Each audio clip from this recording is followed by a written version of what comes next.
नमस्कार दर्शक बंधु आज आपण कालिया योजना को नहीं बहुत बड़ गोटे अपडेट नहीं जदि आपण मैंने जड़े चाषी और कालिया योजना टंका पाँच आपण मानी बहुत बड़ गोटे खुशी खबर आपण मैंने कालिया योजना अधीन 12,000 टंका पाइपर तेज आपण मैंने कालिया योजना अधीन केमी 12,000 टंका पाइपर एवं या सरकार तरफ कौन अपडेट रही है वीडियो माध्यम आपण मैंने डिटेल जानीपारे से भिडटी को शेष पर्यंत देखूँ ता पूर्व वीडियो को गोटे लाइक कर दिंतु और जो मैंने मो चैनल को नुआ आसवे चैनल को सब्सक्राइब कर पाखर बेल आइकन को क्लिक करके ऑल नोटिफिकेशन ऑन कर दिंतु।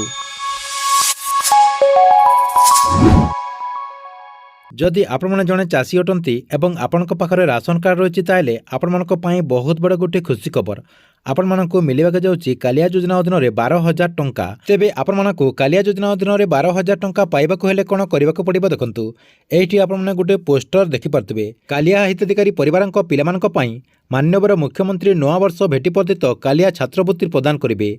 समस्त सरकारी और बेसरकारी आईसीए मानर शिक्षानुष्ठान आईआईटी आईआईएम एनआईटी एआईएमएस एवं आईसीआर गुड़िक वृत्तिगत और वैषयिक शिक्षापी मिलिब आर्थिक सहायता। सरकारी शिक्षानुष्ठान समस्त खर्च और बेसरकारी शिक्षानुष्ठान निर्धारित हार खर्च सरकार वहन करेंगे।